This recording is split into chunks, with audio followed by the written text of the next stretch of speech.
Well, welcome to the 2023 Climate Resilience Training for Oregon Agriculture Professionals. My name is Carly Boyer, and I'm the Program Manager at Oregon Climate and Agriculture Network.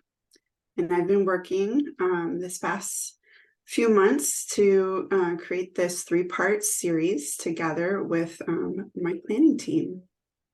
We are in our third year, and we are so grateful to host this series again, thanks to Western SARE. People are joining us today from all over the state and even beyond. We welcome you here today. We are joining together as technical service providers, researchers, farmers, ranchers, and generally people who share a passion for climate resilience on Oregon farms.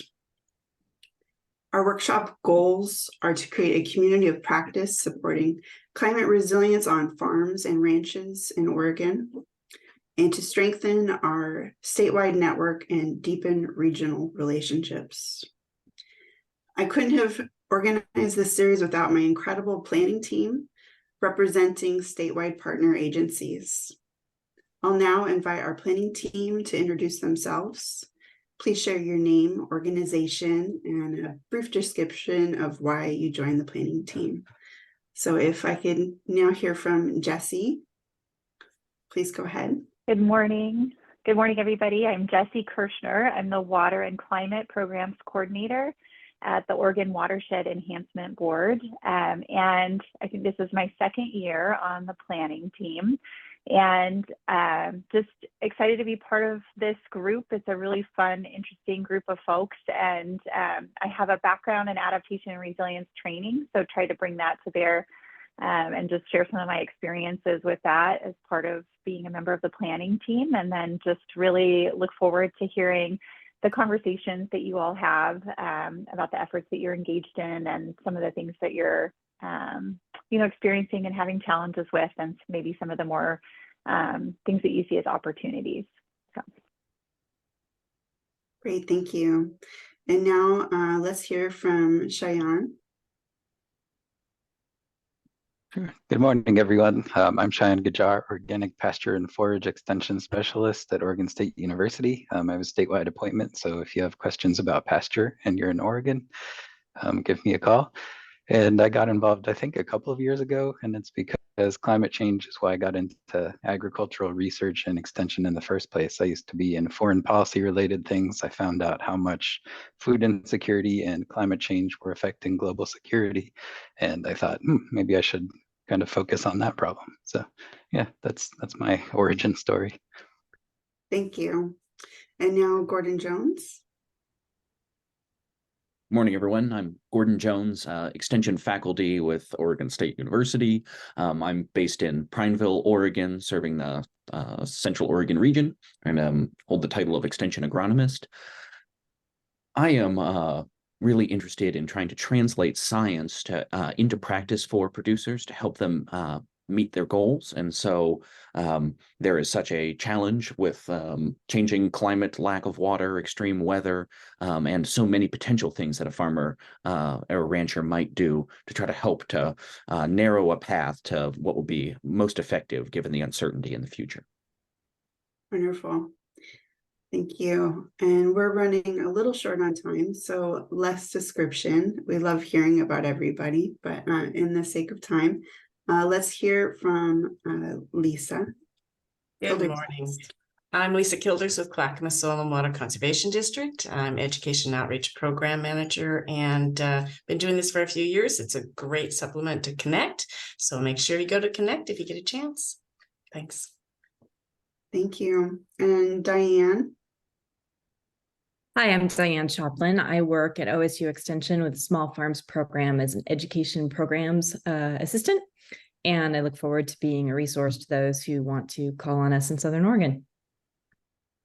Thank you. And now Corey Owens. Good morning, everybody. Corey Owens. I am the USDA's Northwest Climate Hub co-lead representing the Natural Resources Conservation Service. Good to be here today. Thank you. Maud Powell and Hannah Grosnell are also on the planning team, but are not here today. We'll hear from them at later sessions.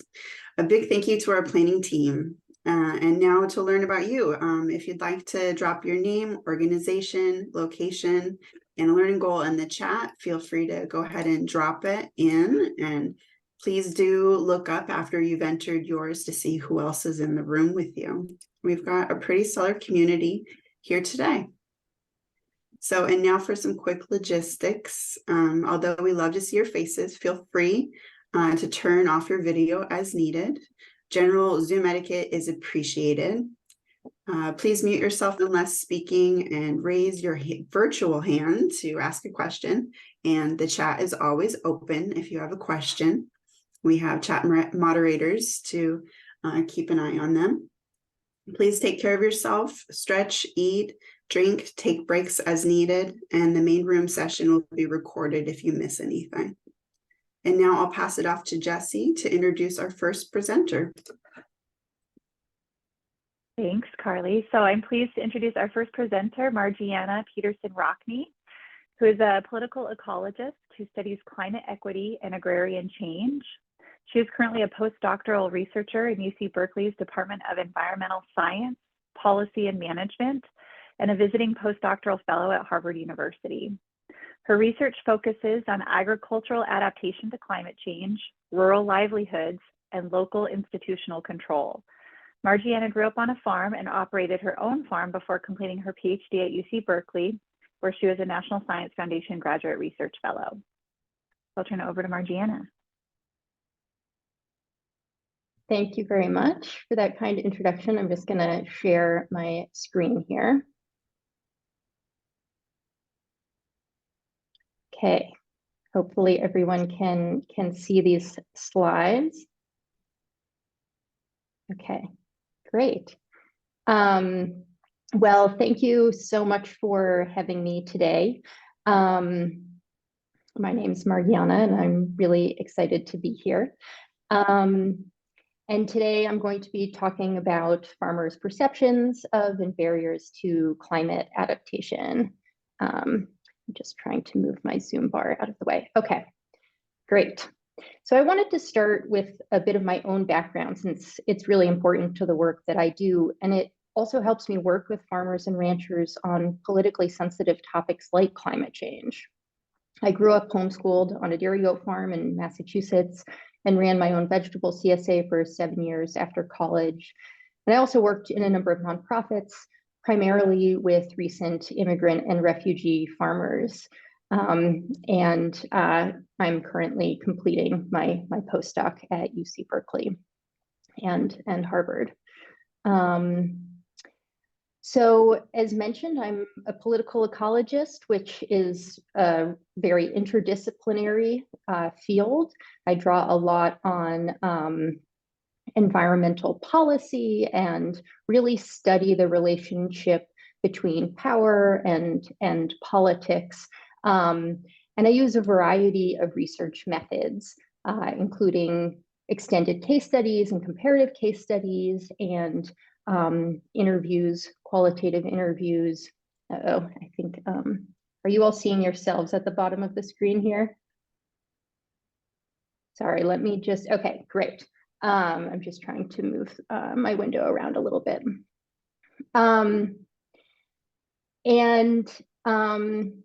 I also use some quantitative methods which help me extend and expand my findings, including downscaled climate models.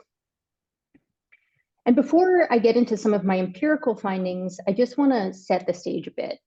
Scholars often talk about these interconnected global challenges of climate change, biodiversity loss, and resource insecurity. And the way that our agri-food system is structured now contributes to these problems. But agriculture also presents a lot of opportunities to sequester carbon and foster biodiversity and facilitate more equitable access to resources. And importantly, how farmers respond to these challenges now also shapes their capacity to adapt in the future. And this image here just shows adaptation processes and practices on a spectrum, from those that further simplify farming systems on the left, and that's the direction agriculture has been moving over the last century in this country, to those that diversify farming systems on the right. And one important takeaway is that processes of adaptation really matter. A farmer might respond to drought by digging deeper wells, which won't actually reduce water use, or by growing a single drought-adapted cultivar, which will further reduce biodiversity and the ability of the ecosystem to respond to novel changes in the future. Alternatively, farmers might build their soil organic matter to hold more water in the soil and foster more biodiverse ecosystem service providers through practices that increase biodiversity across space and time, like complex crop rotations and carefully selected cover crops. And in some of my other research, we found that these diversifying processes really do tend to act as long-term investments, which help farming systems grow in more sustainable and equitable ways. So today I want to share findings from one central question in my research, which is how do farmers and advisors perceive of and respond to climate change? And when I say farmers here, I want to acknowledge that this is a big and diverse group, and a lot of research that I do is looking at how differently positioned farmers within communities and within families experience and respond to climate change. So I've worked here in the mid-Klamath River Basin, primarily in Siskiyou County in Northern California, right on the Oregon border, over the last 6 years. And like a lot of rural places across the US, many people in this region have experienced economic marginalization and identify as politically conservative. Despite being on the front lines of climate change impacts like droughts and wildfires, the majority of farmers here, like farmers across wealthy nations, remained unconvinced by climate change science. And you've probably seen figures like this. The gray area represents the range of modeled winter temperature predictions for this region. And the gray line on the left is observed temperature. The green line is an average simulation run for the past and the future.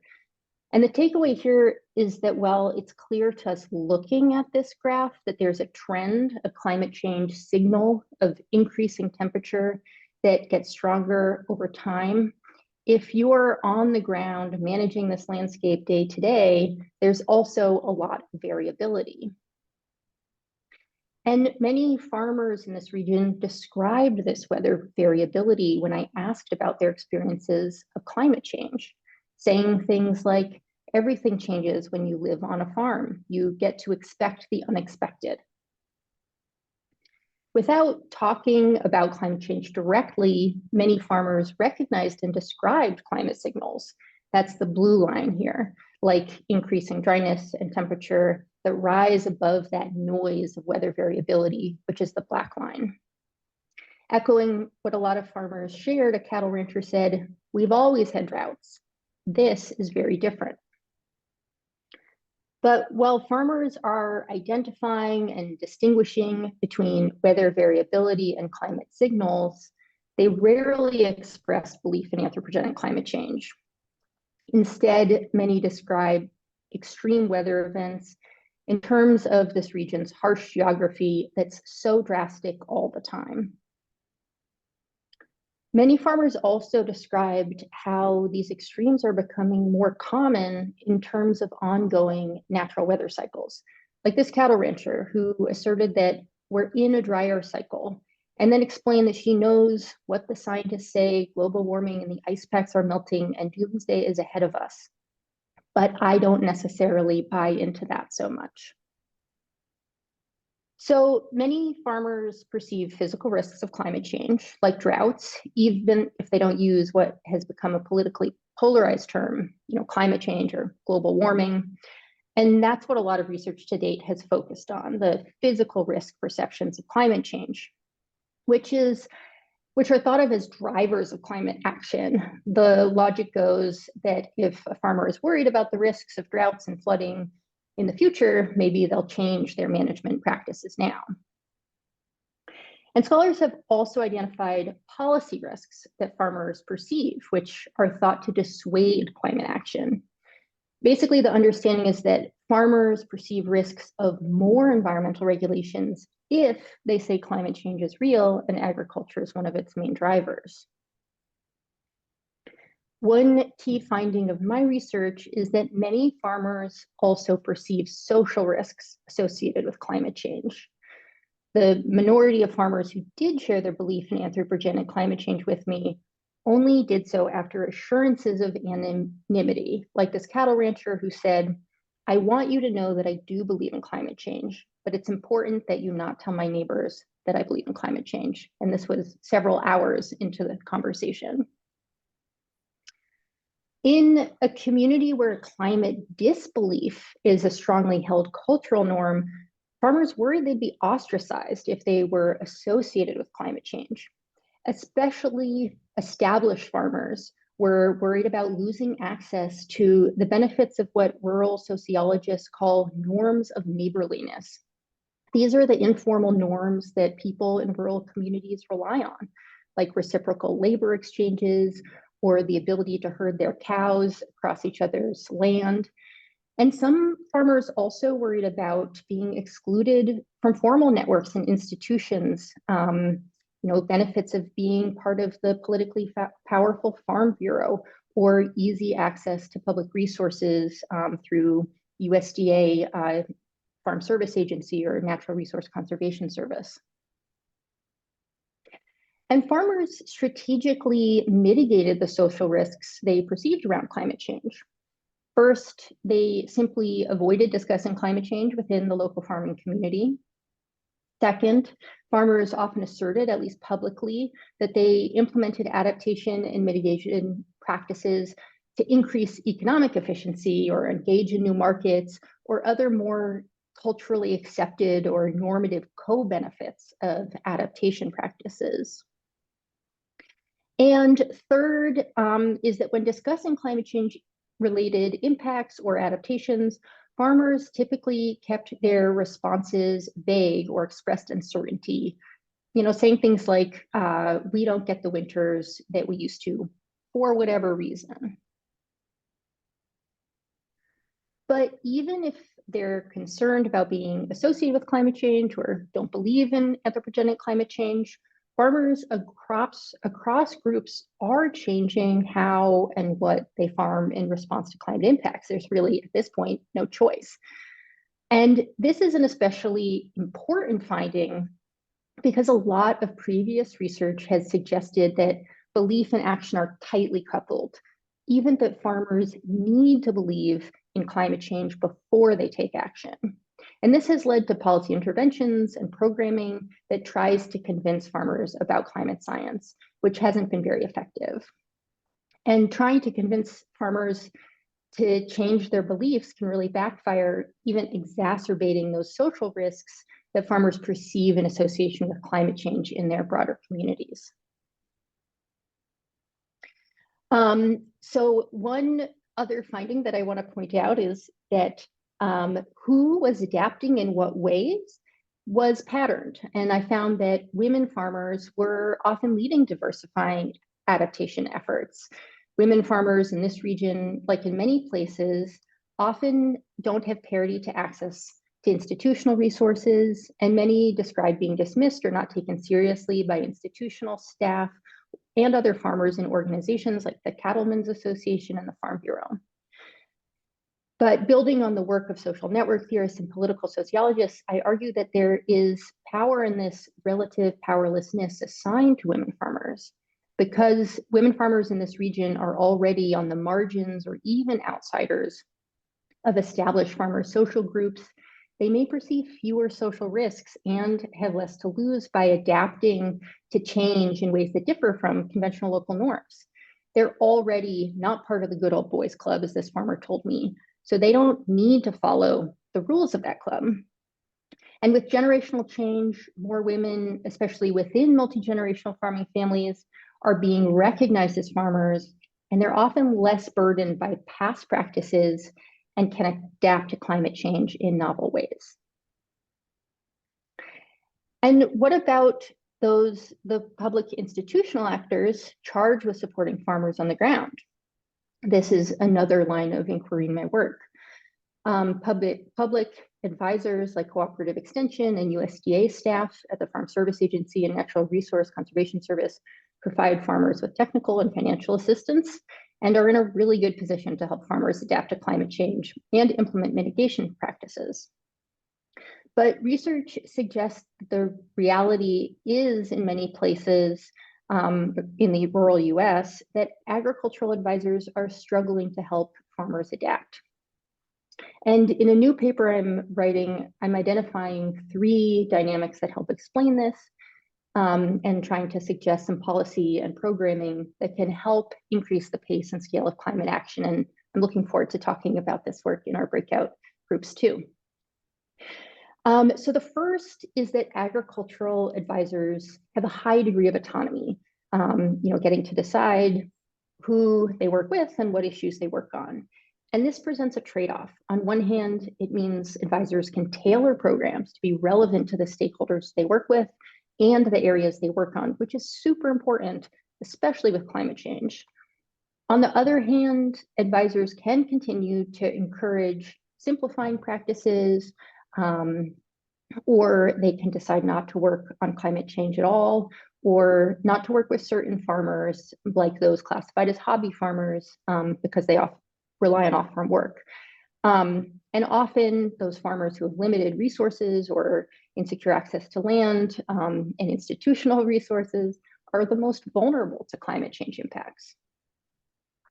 The second issue is that local level advisors often share beliefs and perceptions about climate change with the politically powerful local farmers they work with. Examples like this quote, where a cooperative extension advisor said that the climate has been changing for millions of years. Farmers have constantly been adapting to change, reinforces that common assertion by farmers that what they're experiencing is a natural weather cycle that they can continue to cope with in the future as they have in the past. But there's a real tension here too. On one hand, shared beliefs can help these public advisors gain the trust of farmers, which is so important around contentious topics like climate change and with government employees in communities that often express little trust in government. But on the other hand, reflecting the beliefs of the most outspoken farmers can reinforce a narrow set of practices and norms. The third issue is that a lot of existing programming aimed at changing farming practices in the context of climate change basically tries to convince farmers that climate change is real and human caused by agriculture, no less. And this approach operates in a classic knowledge deficit model, which is notoriously ineffective at changing attitudes, beliefs, and behaviors. And it's also been critiqued for ignoring power relations. Note the exchange depicted in this mural on the Siskiyou County Cooperative Extension building. The advisor is seen as the knowledgeable expert, and the farmer here is kind of passively receiving that information, that knowledge. And another issue is that a lot of these approaches tend to favor technocratic solutions, capital intensive infrastructure, like you can see here, this large tractor and irrigation system, and a lot of our public funding is set up to encourage and cost share these kinds of investments. So what can be done to rebalance these dynamics and help farmers adapt, especially those who are most vulnerable to climate change impacts? On one hand, agri-food system scholars often argue that these institutions and the legal and political structures that shape them need to transform. But on the other hand, rural livelihoods are being impacted by climate change right now, and mitigation efforts need to be scaled up quickly to avert the most extreme climate scenarios. Instead of focusing on climate beliefs, what if we work with farmers on taking action now? And my research adds to a growing body of scholarship that shows that farmers often do want to take climate action, but maybe they don't use terms like climate change and global warming. And really, what many farmers need, especially those most vulnerable to climate change, is resources. For example, I'm sure many of you know that more than half of farmland in the US is rented. And there's this rapidly growing trend of farmland financialization, where investment firms buy land and lease it back to farmers. But without secure land tenure, it can be really hard for farmers to invest in adaptation and mitigation practices, especially those diversifying ones that take a lot of work to implement and show results over a long period of time. But while our public farm support institutions may not have the tools to address resource barriers, advisors can still help farmers take meaningful adaptation steps. Entering those conversations can be hard though. When discussing climate impacts, discussing normalcy or shifts, not causes, may be helpful.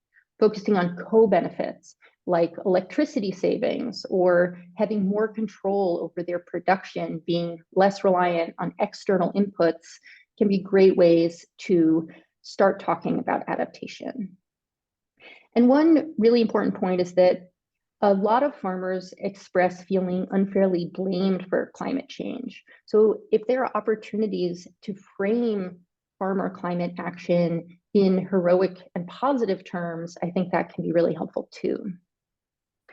The takeaway here is that different understandings of climate change and its causes may not actually be as big of an obstacle to climate action as we previously thought. And they're a political reality that we need to work with. If farmers reduce their water use in the face of drought, does it really matter if some did it to save money on electricity, some did it to keep their water in their soil, and some did it because they believe in anthropogenic climate change? And that's where I'm going to stop and say thank you for coming today. And I'm really looking forward to having more of a discussion, and I'm happy to take questions. Thank you, Margiana. It's a great presentation. Thank you for bringing it here today. So now discussion is open. Questions are welcome. You can go ahead and use the chat, and Diane can read those off. If you raise your virtual hand, I can call upon you and you can go ahead and ask. This is Diane. While we're waiting for some questions to come in, Margiana, I noticed that you had an article referenced by Peterson-Rockney at the bottom of several slides. And in case anybody's interested in reading that in its entirety, is there a possibility of putting in a link? Yes, I can do that. Great. I'll pop that in the chat shortly.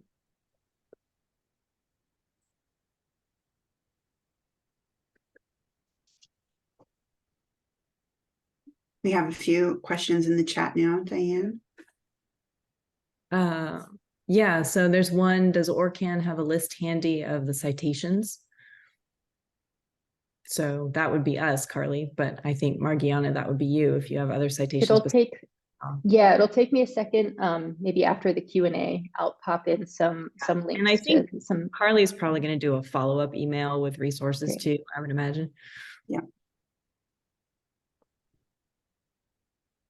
Okay, I see. Sorry, I don't know if no, go ahead. I see a question about normalcy here. So this question, can you discuss more about what you mean by normalcy from the last slide? This is a great question.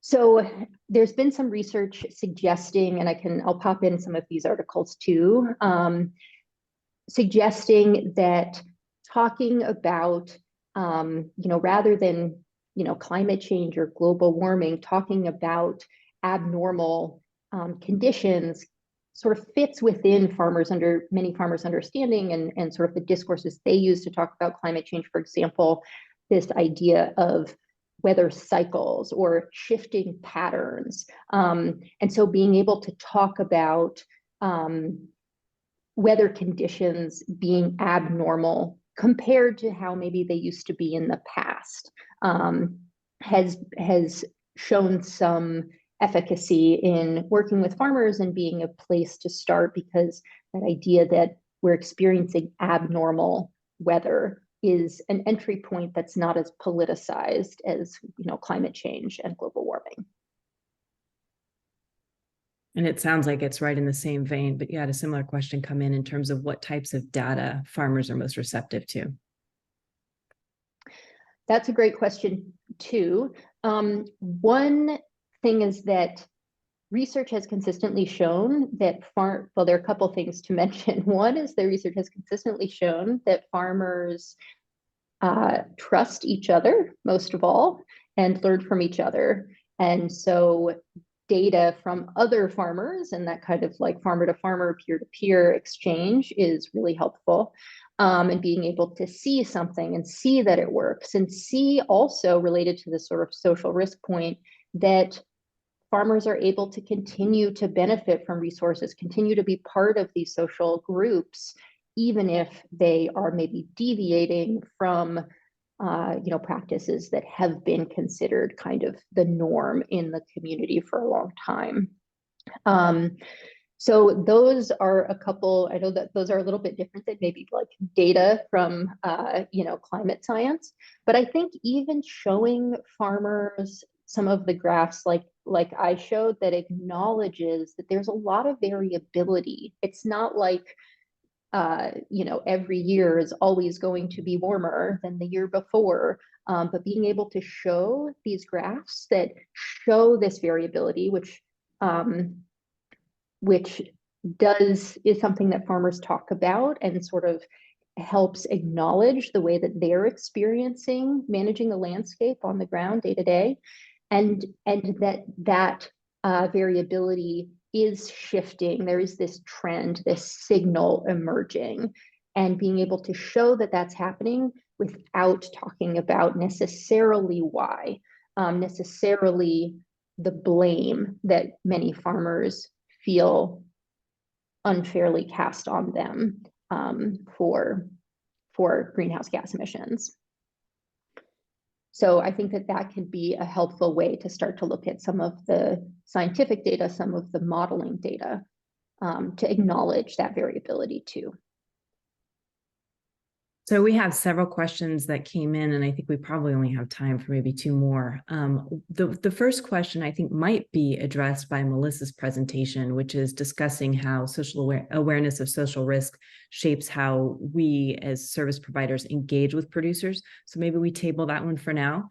And then the next question that came in is if you have any recommendations for interventions related specifically to policy and regulation. Yeah, that's a great question. It's something that I'm eager to talk to you all about in the breakout, especially actually really both of these questions, because everyone here has so much experience on the ground working, I think, in a very similar cultural environment. But something that I think that I'm struggling to figure out around recommendations is like, especially for advisors, that's sort of like last few points that I shared, how do we rebalance? Local autonomy is really important. And yet it seems like there needs to be some safeguards, some policy interventions to ensure that climate change and related topics are addressed, because they are incredibly impactful to farmers on the ground. So what are policy solutions that can sort of allow some of that local control to exist, because it is really important, and at the same time provide some safeguards?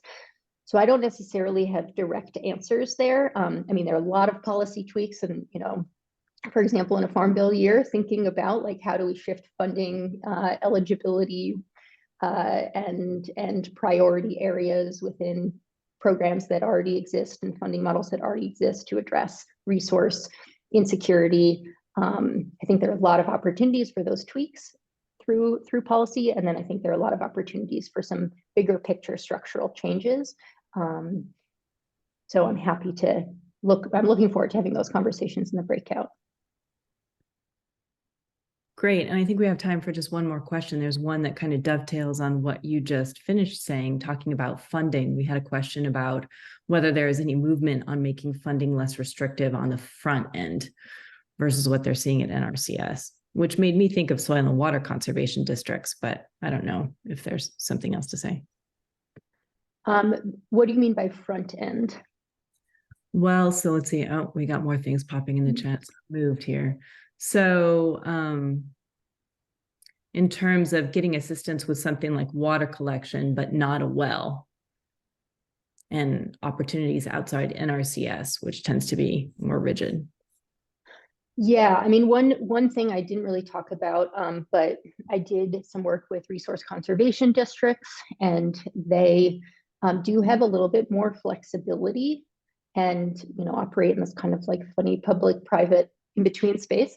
But I think that there are some exciting innovations happening in some resource conservation districts and some nonprofits that are thinking about, you know, how to distribute funding in ways outside of the current eligibility requirements and the current practices that are really favored in programs like EQIP, you know, where I think, you know, replacing a wheel line with a pivot is very doable, but maybe doing some other practices that are more agroecological can be pretty challenging. So I think that there is some movement, but I think that there's a lot of opportunity ahead too, and to make those participation in those programs less onerous for farmers, because right now larger farms who can hire a consultant, who can, you know, have somebody on board who's paid to do the work to access those resources are the ones who really are able to do that. And a lot of the smaller scale farmers and highly diversified farmers who I work with, or farmers for whom English is not a first language, really struggle to access those funding programs. Thank you so much for this great information and for taking the time to answer the questions. There are a lot of really great questions in there we don't have time to address. If I were able to compile them into a document, is that something you'd have time to do and via email? Sure, yes. And I'm happy to, if anyone wants to email me too, I'll put my email in the chat. Great, thank you so much. Carly, back to you. Thank you, Margiana, and thank you, Diane. We're now going to introduce Melissa, our next speaker, and Jesse will take it from here. Thank you. Thanks, Carly. So happy to introduce our next speaker. Melissa Parks is an applied anthropologist researching human interactions with the environment and food systems in the Pacific Northwest and Alaska. She completed her dissertation at Oregon State University, focusing on the ways interactions with various information sources influenced small farmers' perceptions of and responses to climate change in Oregon. Since graduating, she has worked for the Alaska Fisheries Science Center, where she researches the ways Alaskan coastal communities are being impacted by climate change and management policies. As a postdoctoral scholar at University of Washington, she is currently researching climate change impacts on the food security and sovereignty of these communities. I'll turn it over to you, Melissa. Thank you, Jesse. Here, I'll go ahead and share my screen. There we go.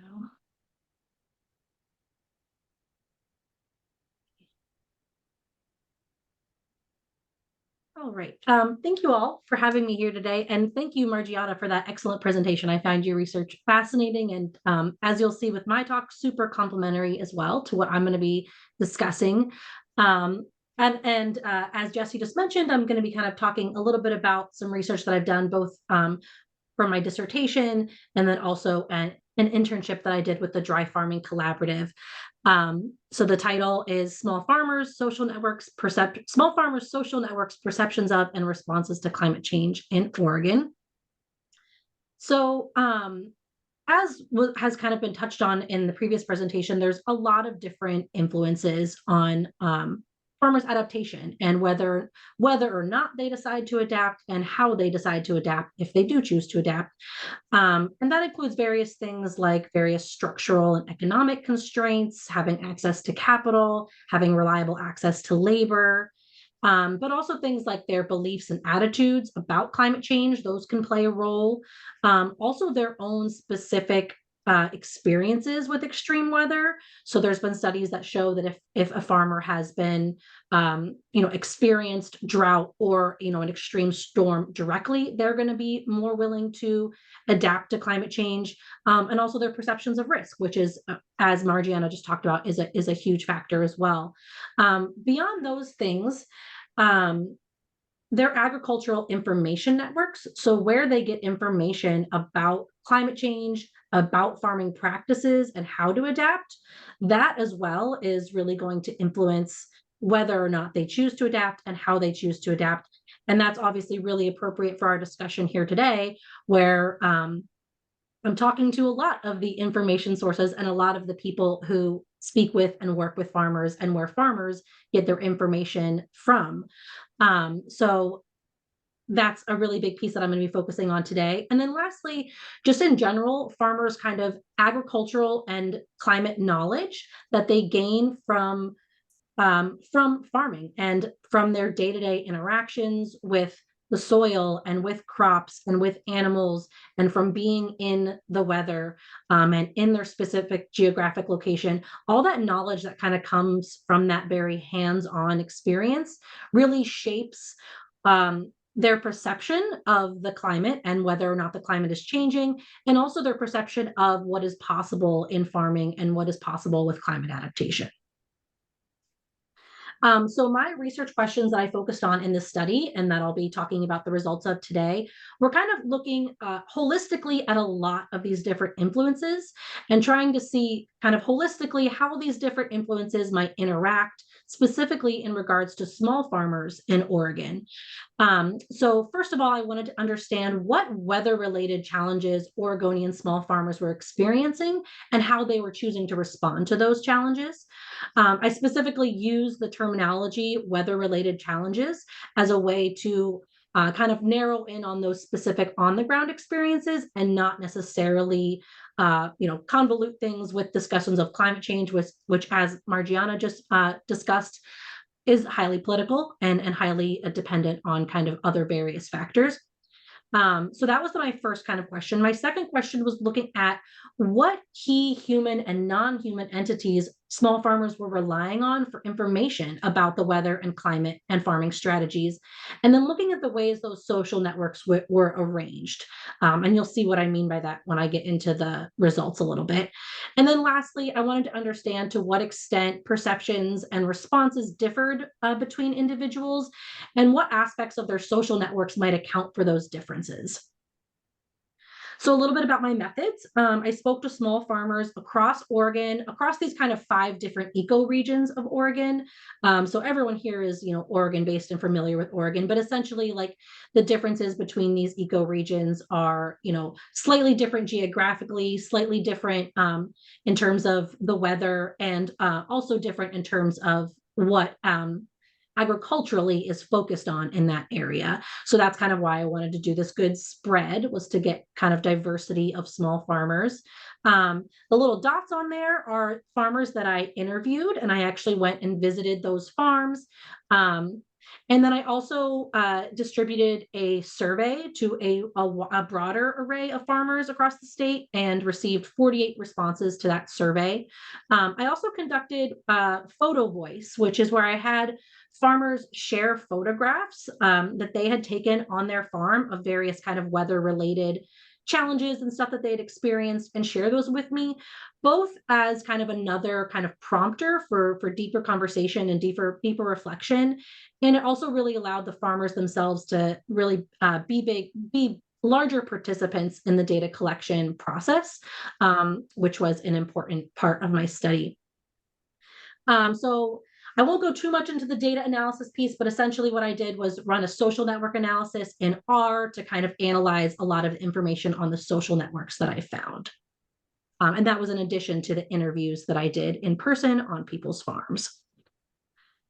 So diving right into the results, when it came to weather-related challenges, it was really interesting to find that despite kind of farmers being spread out across the state, they really were noticing a lot of the similar weather-related challenges. So despite, a farmer being in Eastern Oregon versus the Willamette Valley versus the Columbia Plateau, a lot of the weather-related challenges they were dealing with were very similar. And the most common ones were things like variability in the timing of precipitation, drought, extreme heat, and variability in frost dates. And obviously, this is exactly mirrors the kinds of challenges that are expected and have been predicted in our state due to climate change. So it's very kind of interesting to see this kind of being ground truthed in a way with farmers. And here's a quote from a farmer who explained specifically how extreme heat was affecting his farm. He said, quote, it means more scrambling. It means more improvisational reaction. You don't get to just settle into what you think you can depend on. It could get dry and hot fast much earlier than you thought. And I also have a photograph here that I collected during the photo voice portion. And this was of I believe it was the 2017 wildfires in the Columbia River Gorge and how that really impacted a farmer there. Like I said, despite, farmers kind of being spread out, they were noticing a lot of the same challenges. And this was also despite kind of having varied beliefs about climate change specifically. So I asked specifically and primarily about weather-related challenges that they were experiencing, but then I also asked specifically about climate change and their beliefs about climate change. And as you can see, first of all, I asked about farmers' level of concern about climate change's impacts on their farm. And you can see overwhelmingly, 71% of farmers were very concerned about climate change and its impacts on their farm. However, there was still a significant portion, 10%, that was not sure about whether or not climate change was going to impact them and how much it was going to impact them. And then 2% who were not concerned at all. So there still is a significant chunk of farmers who are not necessarily convinced about climate change and or concerned about its impacts. And then along with that, I also asked whether or not what farmers thought the causes of climate change were. And as you can see, it was really kind of divided about 50-50. So about half thought that climate change was exclusively human caused. And then another half thought that climate change was equally caused by humans and natural causes. And when I asked farmers as well what they thought the causes of all those weather-related challenges they were experiencing were, some farmers definitely thought that climate change was contributing to things like drought and changes in frost dates. But a lot of farmers also talked about natural cycles in the weather, things like El Nino and La Nina years, and also their specific geography and their kind of microclimate being the cause of a lot of the weather-related challenges that they were experiencing. So it really was kind of all over the map in terms of beliefs and ideas about what was causing that, although there was a lot of consensus about what was actually happening. I also asked farmers about how they were responding to these challenges. And the good news is that most farmers were responding to these weather-related challenges by adopting additional kind of organic and sustainable farming strategies, things like trying to improve soil health, attracting beneficial insects, reducing tillage, and reducing irrigation use. And so this was really heartening to see because besides, being some of the best ways to kind of adapt to climate change, some of these methods can also help to mitigate climate change. So it was really heartening to see small farmers kind of going in the direction that we would already like to see them going. However, in the survey, I think about 40% of respondents also mentioned utilizing at least one kind of more conventional strategy or a strategy that was less ideal for adaptation. So things like increasing irrigation or increasing herbicide or pesticide use. So there definitely is still some room there to change a lot of those instincts that farmers are utilizing. And I also asked farmers kind of about some of the barriers that were, stopping them from being able to adapt to the ways that they would like. And one of the biggest ones that I identified was a lack of information about how to adapt and also about what specifically the weather was going to look like in their region. So I have a quote here where a farmer said, "I want to know what I should be planting, and I've called everyone I can think of to try and get an accurate forecast of what I should expect in my lifetime on this farm, and I really can't find that information." So a lot of farmers kind of struggled with finding very regionally or, even site-specific information about what they should be doing. A lot of climate change predictions and a lot of recommendations tend to be more statewide, and farmers didn't necessarily find that kind of more general information helpful. They wanted something a little bit more specific to their area. Also, things like having a lack of capital, specifically for small farmers who don't have as much access to as much capital and tend to be relegated to more marginal farmland, having access to capital to pursue the projects on their farm that they wanted was a big challenge. Having reliable access to labor was huge for small farmers. They were already, you know, as many of you know who work with the farmers, especially in the season, farmers are just frantic and oftentimes just putting out fires, so to speak, and trying to survive. So having reliable access to labor that could help take a little bit of that burden off would have been really critical for people, and kind of giving them the mental space and the mental capacity to think about adaptation and to try and plan ahead and create plans for future seasons that would allow them to adapt to all these weather extremes. And then lastly, water rights were a really big issue for farmers in our state. You all, I'm sure, are familiar with the water rights system here, so I don't have to explain that. But having, you know, reliable access to water was a struggle for a lot of these small farmers. So looking now into kind of the more social network aspect, as I said, I looked into various human and non-human entities and the ways that farmers were interacting with them to get information about the weather and climate and farming strategies. So when it came to non-humans specifically, I found that farmers were highly reliant on their interactions with various crops and animals, as well as wild animals and wild plants, things like the soil and you know, bodies of water, rivers. They were highly reliant on interactions with those kinds of entities to get their understandings of what was happening in the climate. So essentially their observations of what was happening with their crops and with their animals and, you know, the rivers, et cetera, was really communicating to them that something extreme was happening, that what was going on with the weather was not normal. And I have a quote here from a farmer where he said, what was really, really scary this summer was, I've never seen the Siletz River so low. So kind of his observations over the years of the river and seeing how low it got one summer during a drought really kind of communicated to him that things were extreme and this was much more variable. And you can see here, I have kind of a visualization of what this network looked like.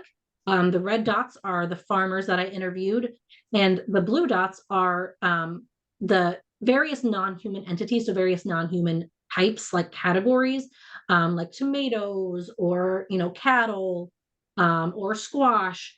So you can see that it's a really dense and interconnected network, meaning that a lot of these farmers were interacting with a lot of the same types of non-humans and therefore getting information from a lot of the same sources.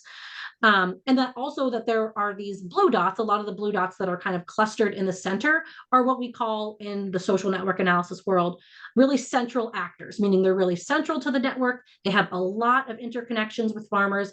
And so it was really interactions with these most central non-humans that were most common and that were most you know, important for communicating information about the weather and climate to farmers. Another really interesting finding from looking at this network of farmers and their non-human connections was that the farmers that had more connections with various types of non-humans were also noticing more types of weather challenges. So farmers that were more diversified on their farm, essentially, and were interacting with you know, various animals and various crops and had an orchard, those farmers were noticing more types of weather extremes and challenges. So they were noticing drought and changes in frost dates and changes in precipitation versus farmers that were a little bit more focused on just one or two commodities. They tended to not be noticing as many weather challenges.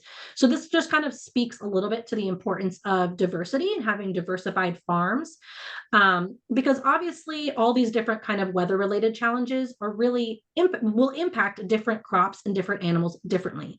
So the more, you know, crops and animals that are present on people's farms, the more they're able to notice, like, oh wow, this frost really affected my squash in this way. So it just kind of really opened up to them you know, a deeper breadth of, you know, of observation in terms of what was going on in the weather. So in addition to looking at non-human interactions, I also looked at farmers' interactions with other farmers. One of the bigger findings that I had is that farmers really relied on information from farmers nearby to them. And they really valued, again, that really local experiential knowledge and in terms of understanding the weather and also about how to farm. So you can see here in this visualization how this network is a lot less dense and a lot less interconnected than the non-human network on the previous slide.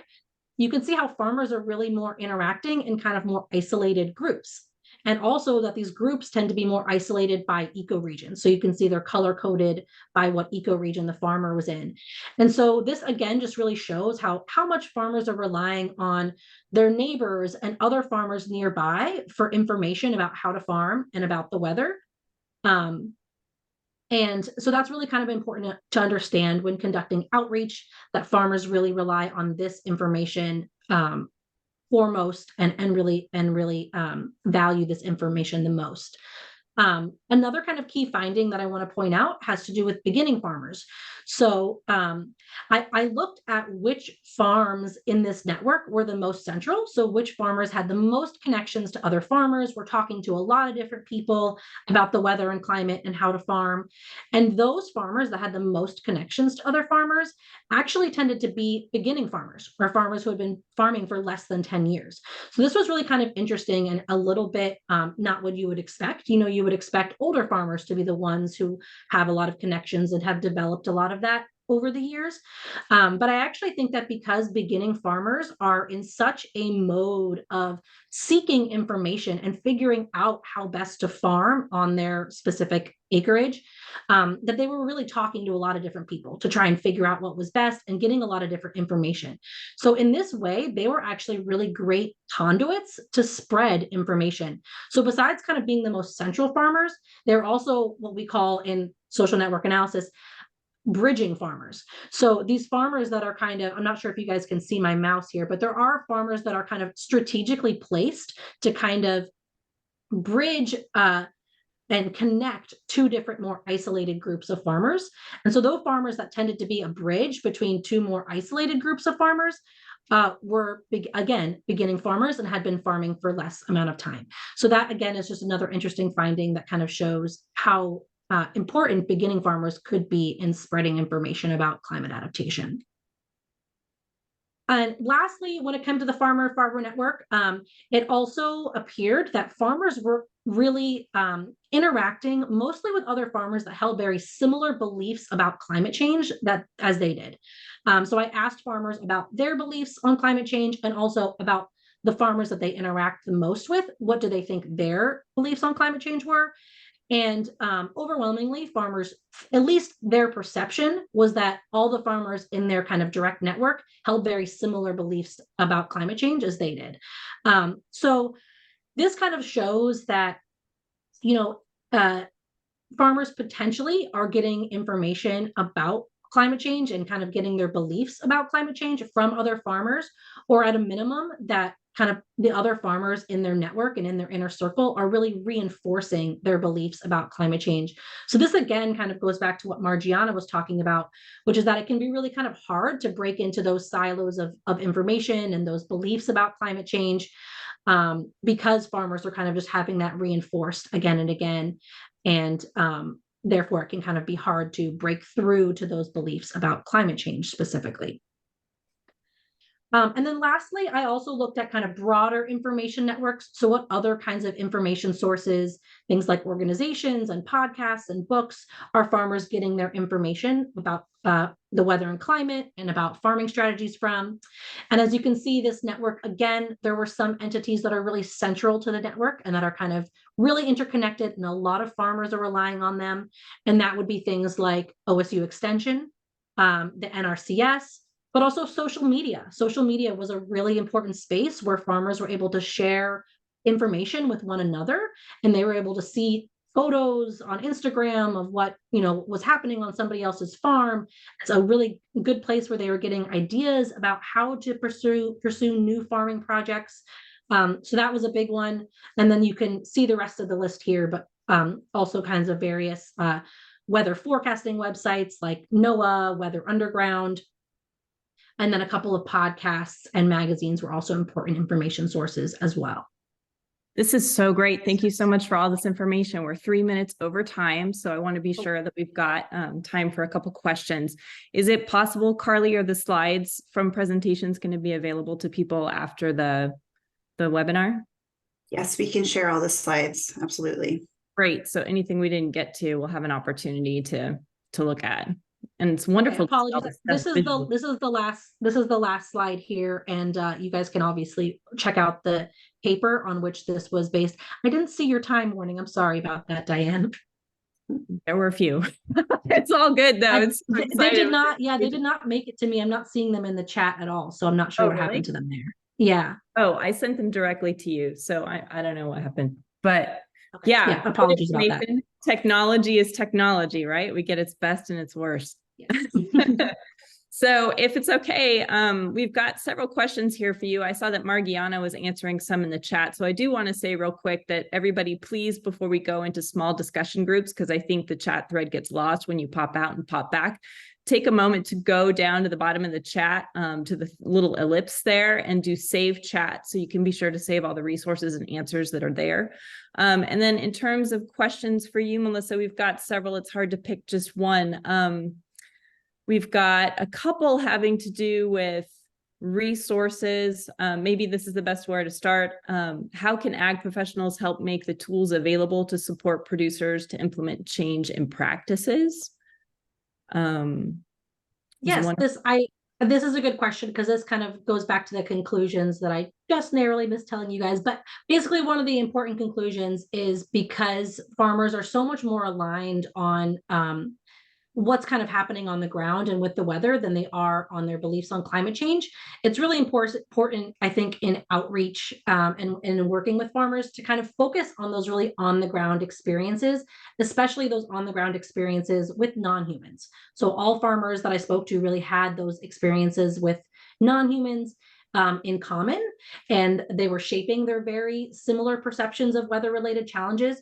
So really kind of focusing on the ground, on that kind of local experiential knowledge and those on the ground experiences, and focusing on, you know, what farmers are actually seeing in front of their eyes is going to be a much, I think, more fruitful way of working with farmers and getting them to adapt and getting everyone on the same page, as opposed to talking about kind of these more theoretical, broader, more politically divisive things like climate change and using, wording about climate change. So I definitely think that, and then, as I mentioned, kind of reaching out and through beginning farmers could be a really important way of spreading information on climate adaptation and farming practices that are beneficial to climate adaptation. And then lastly, providing more opportunities for farmers to network with one another, because we really saw how much farmers relied on and valued that information from other farmers. Excellent. Thank you so incredibly much. Yeah, thank you, Melissa. Sadly, we ran out of time for questions, but Melissa and Margiana will be popping through all of the breakout rooms, so you'll have some more time to be able to talk with them directly and have some questions if you didn't get a chance to have your question answered. So now I'm going to explain about our breakout room session that is going to be beginning, and I'm just going to do some intro level. So we're going to have a 30-minute regional breakout session. You can find your regional worksheet in the participant agenda, both in your registration email reminder and also in the chat. We'll drop that in there in just a moment. Once you're in your room, please assign a facilitator and a note taker for your group. And after the Zoom room completes, we'll do a little share out activity. So for right now, let's go over some community agreements. Let's make space for each other. If you notice you're speaking more than others in your breakout room, please step back and wait for others to share. Please respect one another and listen to understand. Let's call each other in, not out. Everyone makes mistakes. A growth mindset helps us to learn from one another, and I think that's really important here. Breakout rooms will not be recorded. They're meant for you to process, discuss, and network with your community. If you need any tech support, please direct message Emmerich for assistance. And I'll now pass it over to Emmerich to share about the logistics for accessing your breakout rooms. Great. So we have this sticky note activity, and it's an option for you to share about your experience if you don't want to raise your hand. You can share a highlight or two from your working group discussion. And if you'd prefer to raise your virtual hand and ask a question, you're welcome to, or you can also use the chat. Diane will also be monitoring as we go. How was your experience? Please let us know using the tools described.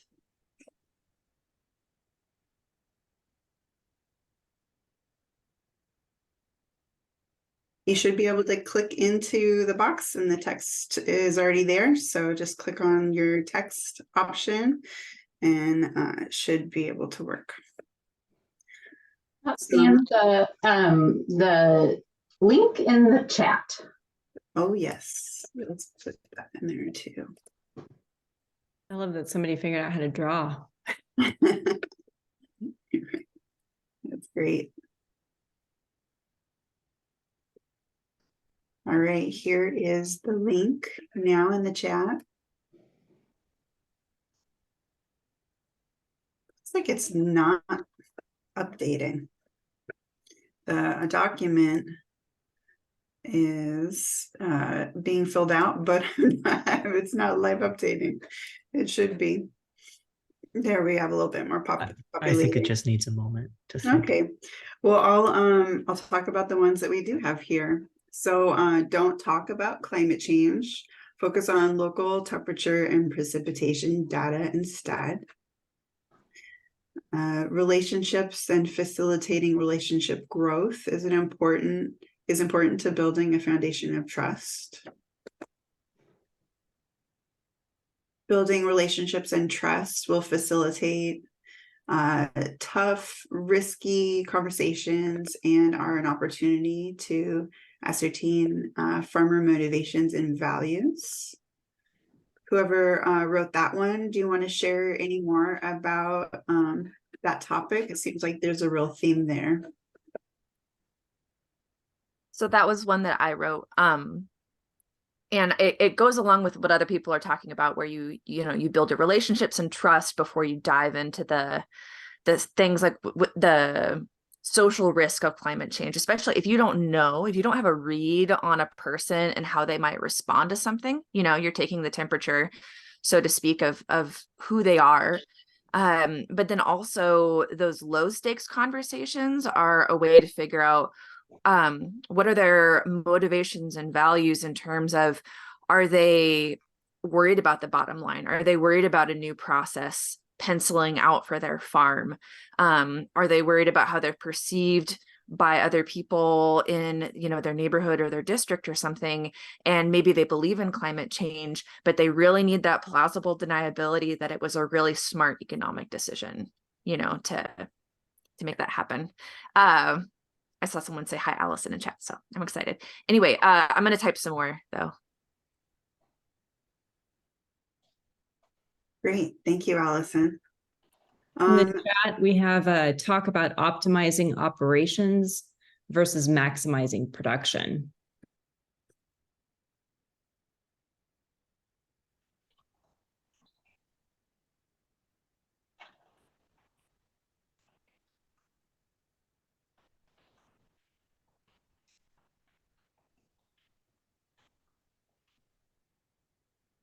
We have a little logistical thing. It sounds like there are two different links. So we're going to probably switch that so we can get to the rest of the notes.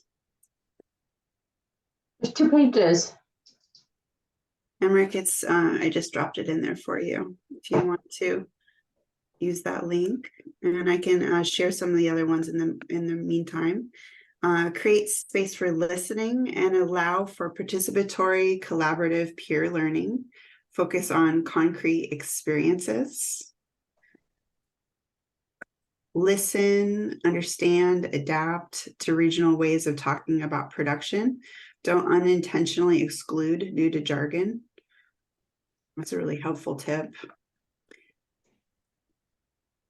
Here we are. Thank you, Emmerich. Peer-to-peer education coupled with good facilitators is important. Whoever shared that, do you have any examples of what has worked for you or what you think you might try? Well, I think this is Susie at Clackamas SWCD. I think Lisa Kilder should answer that one if she's still on. Lisa, you still here? Yeah, we had a pretty successful field day with talking about cover crops and hazelnuts, and we had a lot of producers. We had a very good producers, very good speakers that were producers. Plus, we also had experts who could help guide the conversation and fill in the blanks on why some of these things are good, and that was pretty successful. We're hoping to build on that. That's awesome. I can read off some more here. Validate experience or observations of farmers. Partner with folks you meet here and create outreach opportunities. Yes, please do that. We hope you build great relationships from the time here. Host events to bring farmers together. Buy a farmer a beer. That's a good idea. I'm sure you'll get somewhere with that. Shop talk, breakfast, snacks, coffee, and one farmer's shop. I love that. Farm visits. Does anybody want to talk about that? Sounds like a real social aspect of building relationships.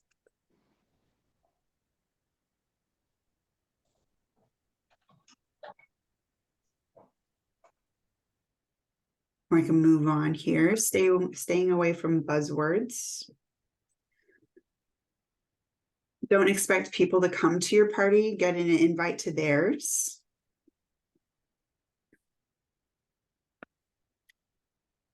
Survey agricultural advisor groups and crop-specific groups to assess farmer needs to adapt to weather variability. That's really valuable. Who shared this one?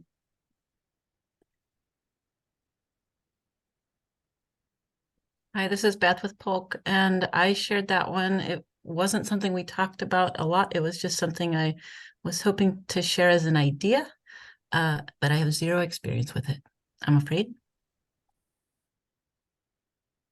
Cool.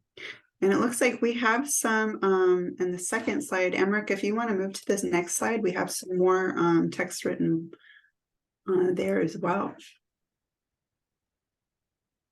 First thing, give me a moment. It's in the same document. It's just the next slide. Oh, great. Okay. Let's bring this back. Okay. Beginning farmers are willing to try something new and will be loud in the community if it is successful. What are some opportunities to help beginning farmers have that platform and build up more opportunities to strengthen that connection point?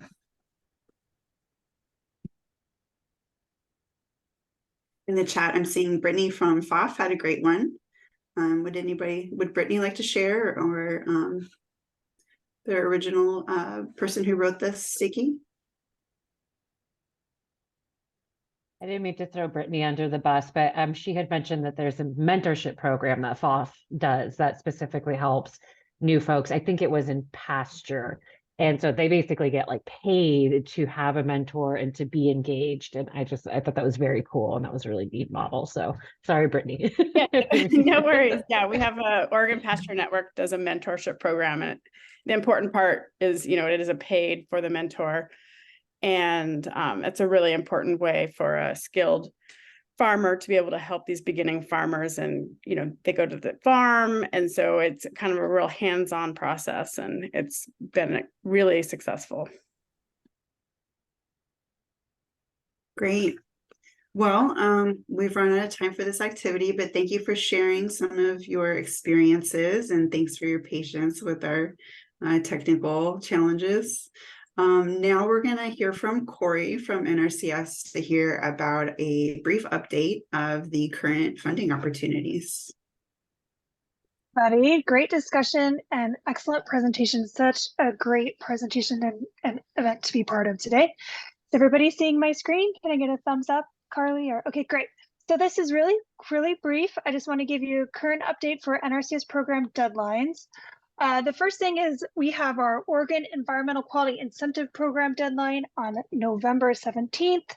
And that is pretty exciting because most people have heard about the Inflation Reduction Act and some of our other programs, that we still have our full suite of Farm Bill programs. And so if you go to the link, which I will drop in the chat, you can zoom into where you are and see what's available in your county, or you can go to this link and click on your county and see what type of programs are going. And if you click on your county, you'll get a page like this. So perfect timing. I picked Klamath and we talked about Klamath today. If you go to Klamath County, you can see that there are these 5 different environmental quality incentive projects that are running in Klamath County. And when you click on those, you'll get the list of practices and everything like that. The next big deadline is again November 17th, and this is for all of our Inflation Reduction Act programs for EQIP. So this is the same NRCS programs, different pot of money. So that's why there's Farm Bill, EQIP, what everybody's used to, what we've done for years, and the special climate-based greenhouse gas focused Inflation Reduction Act money. And we're delivering this a little bit different. So you go to the link, which I'll put in the chat, and you will see we are doing IRA funding through forest land, cropland, range, pasture, energy, and animal feeding operations. So if you're interested in practices or programs related to those, you'll hit like say forest land, and this shows you all the practices that you're going to be able to potentially apply for. And this is anywhere in the state. So that's the difference. Farm Bill, specific counties are doing specific things. Inflation Reduction Act, by land use anywhere in the state. And wanted to quickly mention also, we've got some other deadlines coming up. The Joint Chiefs Landscape Partnership, we're having in 2 areas in Oregon. We've got something in Eastern Oregon and then, North Central.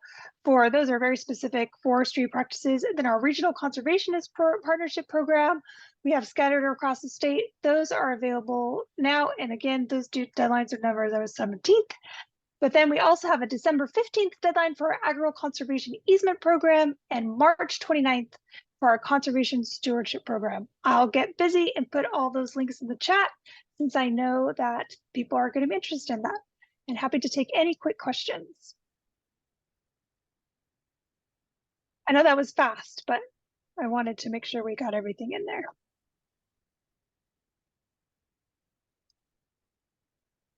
Penny? With so many opportunities in both the regular EQIP and the IRA EQIP, do farmers have to know exactly what they're asking for when Nope. they ask? Nope. My recommendation would be if, I show the links because it's like kind of the practices. Here's what we're doing. But anybody right now can go to the NRCS office and say, this is what I'm interested in. And that our soil conservationists are going to help you navigate which is the best one to go through. So the challenge is that if you're like, Inflation Reduction Act can only pay for certain practices. So if you want to do a practice that the Inflation Reduction Act pays for, but also a non-IRA practice, that's where you need that soil conservationist at the field office to help you figure out how to put those two together. Because Inflation Reduction Act is only on the identified greenhouse gas mitigating practices that the NRCS nationally has identified. Are those 2 different applications? It should be one application. But your soil conservationist is going to figure out where you need to land. That's why they have the same due date. Thank you. Yeah, and I know it's going to be like 3 years of this kind of confusion. The Washington state lands are probably different. I'd recommend you go to the Washington State NRCS page and they're going to have their program deadlines. And I would also say this is the first sign up. If things go well and there's more interest, we might have a second sign up, usually after the new year.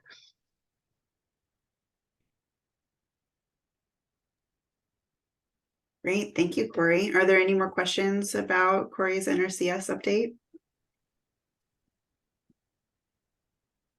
All right, so we're heading into closing now. Thank you for joining us on our first session. We're going to be continuing this series for the next 2 Wednesdays, starting same time, 9:30 to 11:30. We will send you an email confirmation this coming Tuesday with all of the information that you need to join us again. And we're really excited to continue on this series. We have such an incredible lineup of presenters. And next time we're going to be hearing from Barrett Dinsdale. And we're also going to be hearing about Campo Collective Farm with their co-owner situation, which is a really cool apparent climate adaptation strategy as well. So thank you for your time today. We'll probably have some of our tech kinks figured out by next time. So thanks again for all your patience. And there's a link in the chat for the full list of IRA NRCS practices from Corey. And then I also dropped in a brief survey in the chat as well. If you would like to just answer this 2-question form about your experience today, and then we will also send you a survey at the end of the whole series to talk about the whole process. There's saying you have to have permission to access this survey. Whoops. Well, I guess I'm going to send a follow-up email then, because I can't figure that out right now. But thank you again to everybody. Thank you to Margiana and to Melissa. It was a great start, and thank you for joining us today. Thank you so much. Have a great Wednesday. Bye-bye.